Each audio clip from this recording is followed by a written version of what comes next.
Hello everyone, स्वागत है आप सबका learning with Gautam YouTube channel में। तो आज की इस वीडियो में हम करने वाले हैं क्लास 12th होम साइंस के यानी कि गृह विज्ञान के most important objective question answer को, जो कि आपके आने वाले एग्जाम के लिए काफ़ी ज़्यादा महत्वपूर्ण प्रश्न रहने वाला है। तो आप लोग वीडियो को अच्छे से ध्यानपूर्वक और लास्ट तक जरूर देखिएगा। तो चलिए शुरू कर लेते हैं फर्स्ट क्वेश्चन से।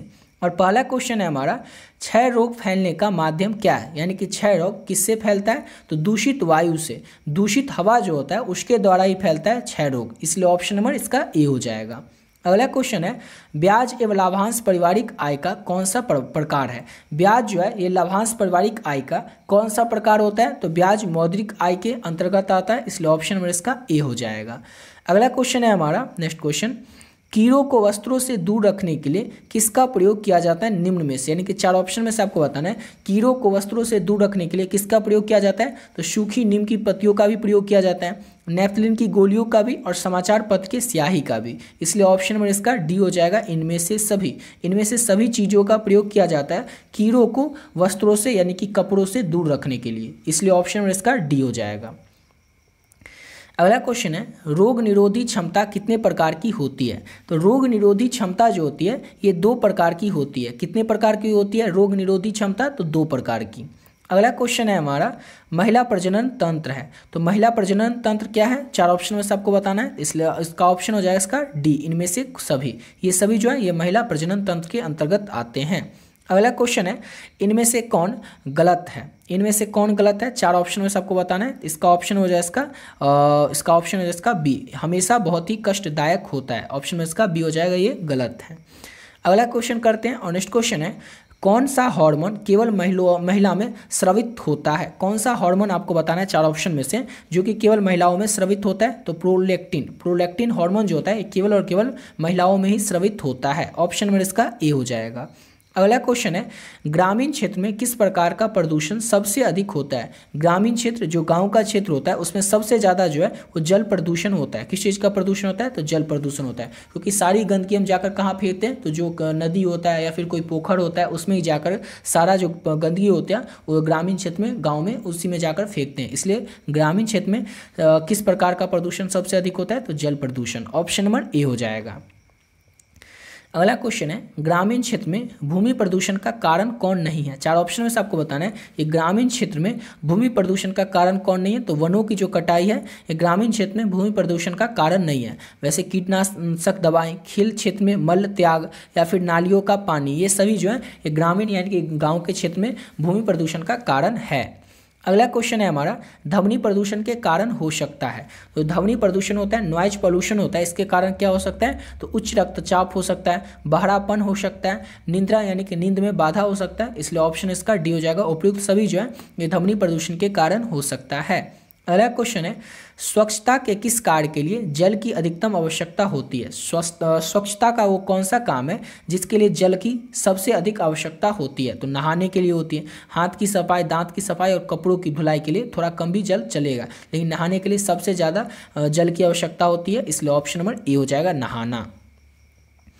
अगला क्वेश्चन है, टाइफाइड एवं हैजा बीमारी किसके संदूषण से होती है? तो टाइफाइड एवं हैजा बीमारी जो है ये जल और भोजन दोनों के संदूषण से होती है, इसलिए ऑप्शन डी हो जाएगा, सी हो जाएगा, उपयुक्त दोनों, ए और बी दोनों। अगला क्वेश्चन है, धुएं के किस स्रोत से आंतरिक वायु प्रदूषण नहीं होता है? धुएं के किस स्रोत से ना आंतरिक वायु प्रदूषण नहीं होता है? तो वाहन से। वाहन से क्या होता है? क्वेश्चन है कि धुएं के किस स्रोत से आंतरिक वायु प्रदूषण नहीं होता है? आंतरिक मतलब जो हमारे घर में होता है या फिर हमारे आस पड़ोस में होता है। तो धुएं के किस स्रोत से? तो देखिए हमारे घर में क्या होता है, मच्छर का जो कोई कॉइल होता है उसको जलाते हैं, उससे हमारे घर में प्रदूषण होता ही है। सिगरेट पीने से होता है, चूल्हा पर जो खाना बनता है लकड़ी पर उससे भी होता है, लेकिन घर में तो वाहन नहीं चलाते हैं, इसलिए ऑप्शन बी हो जाएगा। धुएं के किस स्रोत से आंतरिक प्रदूषण नहीं होता है? तो वाहन से, ऑप्शन नंबर बी हो जाएगा। अगला क्वेश्चन है, शहरी क्षेत्रों में इनमें से कौन सी क्रिया दंडनीय है? यानी कि शहरी क्षेत्र में इनमें से कौन सा काम जो है वो दंडनीय है, यानी कि उसके खिलाफ जो है दंड दिया जाता है? तो सार्वजनिक स्थानों पर धूम्रपान करना, सार्वजनिक यानी कि जो पब्लिक पैलेस होता है उस पर धूम्रपान करना जो है शहरी क्षेत्रों में दंडनीय अपराध है, ऑप्शन नंबर बी हो जाएगा। और अगला क्वेश्चन करने से पहले आपको बताना चाहेंगे कि अगर अभी तक आप लोग होम साइंस के जो इंपॉर्टेंट गेस्ट क्वेश्चन का PDF है वो नहीं लिए तो किस तरह से ले सकते हैं और इसमें आपको क्या क्या मिलेगा। ऑलरेडी बहुत सारे बच्चे इस PDF को ले चुके हैं। जो भी बच्चे पहले से PDF को ले चुके हैं वो लोग वीडियो को थोड़ा स्किप करके अगले क्वेश्चन से देख लीजिएगा। जो लोग अभी तक नहीं लिए उनको बता दें इसमें आपको क्या क्या मिलेगा और किस तरह से आप लोग इसको ले सकते हैं। तो सबसे पहले तो ये समझ लीजिए कि आपको इसमें मिलेगा क्या क्या। आपके होम साइंस में जितने भी चैप्टर है ना, हर एक चैप्टर का जो भी इंपॉर्टेंट ऑब्जेक्टिव क्वेश्चन है और सब्जेक्टिव क्वेश्चन है, सभी के सभी प्रश्न आप लोगों को चैप्टर वाइज आप लोगों को इस PDF में देखने को मिल जाएगा। सभी प्रश्न जैसे कि ऑब्जेक्टिव और सब्जेक्टिव दोनों प्रश्न। साथ ही साथ आपको मिलेगा पिछले 11 साल में जो भी प्रश्न आपके एग्जाम में पूछे गए ऑब्जेक्टिव प्रश्न, वो आपको उत्तर के साथ एक ही PDF में देखने को मिल जाएगा। पिछले 11 साल के ऑब्जेक्टिव प्रश्न और इतना सब कुछ जो आपको मिल रहा है ये केवल और केवल 20 रुपीज़ में मिल रहा है, केवल और केवल 20 रुपये में मिल रहा है। अब लेना कैसे है और पे कैसे करना है, तो ये नंबर है 7903820891। इस नंबर पर आपको क्या करना है, फोनपे, गूगल पे, पेटीएम किसी भी माध्यम से आप पे कर सकते हैं। केवल और केवल 20 रुपीज़ आपको पे कर देना इसी नंबर पे और इसी नंबर से व्हाट्सएप भी है, यानी किसी नंबर पे आपको पे कर देना और स्क्रीनशॉट लेकर के इसी नंबर से जो व्हाट्सएप है इस व्हाट्सएप पे आपको स्क्रीनशॉट को भेज देना है और बस एक छोटा सा मैसेज कर देना होम साइंस, जिससे कि ये पता चल जाए आपको होम साइंस का PDF चाहिए। जैसे आप पे करके स्क्रीनशॉट भेजोगे, सब्जेक्ट का नाम बताओगे, आपको जो PDF है तुरंत मिल जाएगा। और इसमें जितने भी ऑब्जेक्टिव क्वेश्चन है हर एक चैप्टर का चैप्टर वाइज और सब्जेक्टिव क्वेश्चन, इस सब प्रश्न को अगर आप लोग अच्छे से कर लेते हैं तो आपसे एग्जाम में एक भी प्रश्न छूटने वाला नहीं है। जो भी प्रश्न आपके एग्जाम में आएंगे सारा का सारा ऑब्जेक्टिव और सब्जेक्टिव आपको इसी PDF से देखने को मिल जाएगा। क्योंकि एग्जाम में कहीं से भी प्रश्न आएगा तो बुक से ही ना, बुक के किसी चैप्टर से ही ना, और जितने भी ऑब्जेक्टिव और सब्जेक्टिव है हर एक चैप्टर का वो इस PDF में ऐड कर दिया गया है। तो जो भी बच्चे अभी तक नहीं लिए इस PDF को, इसको जरूर ले लीजिएगा। इसको ले करके आप लोग बहुत ही कम समय में और बहुत ही बढ़िया तरीके से अपने एग्जाम की तैयारी कर सकते हैं। समझ गए? चलिए बात है अपने अगले क्वेश्चन पे। अगला क्वेश्चन है, भारत में स्वच्छ भारत अभियान जो है किस मंत्रालय द्वारा प्रारंभ किया गया था, यानी कि शुरू किया गया था। स्वच्छ भारत अभियान को शुरू किया गया था पेयजल एवं स्वच्छता मंत्रालय के द्वारा। भारत में स्वच्छ भारत अभियान जो है इसको शुरू किया गया था। ऑप्शन नंबर डी हो जाएगा। अगला क्वेश्चन है, भारत में विश्व शौचालय दिवस किस दिन मनाया जाता है। भारत में शौचालय दिवस नहीं, विश्व शौचालय दिवस जो है ये भारत में किस दिन मनाया जाता है, तो प्रत्येक वर्ष 19 नवंबर को विश्व शौचालय दिवस के रूप में भारत में मनाया जाता है। ऑप्शन नंबर ए हो जाएगा। अगला क्वेश्चन है, आहार आयोजन किसकी बचत में मदद करता है। तो आहार आयोजन जो है ये मदद करता है ईंधन में भी, समय में भी और ऊर्जा में भी, इसलिए ऑप्शन नंबर हो जाए इसका डी, उपयुक्त सभी में। आहार आयोजन किस चीज़ की बचत में मदद करता है, तो उपयुक्त सभी में, ईंधन, समय और ऊर्जा में। अगला क्वेश्चन है, आहार आयोजन में कौन सी अवधि सम्मिलित नहीं होती है। 4 ऑप्शन में से आपको बताना है आहार आयोजन के अंतर्गत कौन सी अवधि सम्मिलित नहीं की जाती है। तो 0 से 6 महीने तक के जो बच्चे होते हैं उनको तो सम्मिलित ही नहीं किया जाता है आहार आयोजन के अंतर्गत, इसलिए ऑप्शन क्या हो जाएगा, तो ऑप्शन नंबर इसका ए हो जाएगा, 0 से 6 महीने तक के बच्चे। अगला क्वेश्चन है, इनमें से कौन आहार आयोजन में विचारणीय नहीं है। विचारणीय कौन नहीं है, 4 ऑप्शन में से आपको बताना है। तो व्यंजन पुस्तिका का प्रकार, अब ये क्या विचारणीय हो सकता है, नहीं हो सकता है, इसलिए ऑप्शन हो जाए इसका सी, व्यंजन पुस्तिका का प्रकार। अगला क्वेश्चन है, खाद्य संचालक के किस पहलू से खाना बनाना प्रभावित नहीं होता है। खाद्य संचालक के किस पहलू से, तो ज्ञान से। ऑप्शन नंबर इसका बी हो जाएगा। क्वेश्चन है, खाद्य संचालक के किस पहलू से खाना बनाना जो है प्रभावित नहीं होता है, तो ज्ञान से। ऑप्शन नंबर इसका बी हो जाएगा। अगला क्वेश्चन है हमारा, इनमें से कौन खाद्य के, यानी कि खाद्य पदार्थ जो भोजन होते हैं उसके सड़ने का बाहरी कारक नहीं है। तो खाद्य पदार्थ के सड़ने का बाहरी कारक जो है कौन नहीं है, तो ऑप्शन नंबर इसका सी हो जाएगा, एंजाइम। एंजाइम जो है ये खाद्य पदार्थ के सड़ने का बाहरी कारक नहीं है। अगला क्वेश्चन है, जल के शुद्धिकरण का तरीका है। 4 ऑप्शन में से आपको बताना है जल के शुद्धिकरण का क्या तरीका होता है। तो जल को हम छान करके भी पी सकते हैं, क्लोरीन का जो गोली होता है उसका उपयोग करके भी हम जल को पी सकते हैं, शुद्ध कर सकते हैं। जल के शुद्धिकरण जो यंत्र आजकल आ गया मार्केट में उसको भी यूज करके हम जल को शुद्ध कर सकते हैं, इसलिए ऑप्शन डी हो जाएगा। इनमें से सभी जो तरीका है वो जल के शुद्धिकरण का है। ऑप्शन नंबर डी हो जाएगा। अगला क्वेश्चन है, खाद्य संरक्षण किया जा सकता है सूक्ष्म जीवाणुओं को। खाद्य संरक्षण जो है वो किस तरह से किया जा सकता है, तो सूक्ष्म जीवाणुओं जो छोटे जीवाणु होते हैं उनको दूर रखकर, उनको मारकर या फिर उनको निकाल कर, इसलिए ऑप्शन इसका डी हो जाएगा, उपयुक्त सभी, यानी कि इनमें से सभी तरीकों से खाद्य संरक्षण किया जा सकता है सूक्ष्म जीवाणुओं को हटा करके। समझ गए, ऑप्शन डी हो जाएगा। अगला क्वेश्चन है, इनमें से कौन खाद्य संरक्षण की घरेलू विधि नहीं है? 4 ऑप्शन में से आपको बताना है कि खाद्य संरक्षण की घरेलू विधि कौन सी नहीं है। तो पाश्चुराइजेशन, ये जो है घरेलू विधि नहीं है खाद्य संरक्षण की। धूप में सुखाना, हिमीकरण, चीनी या नमक का उपयोग करना, ये सभी जो है खाद्य संरक्षण का घरेलू विधि है।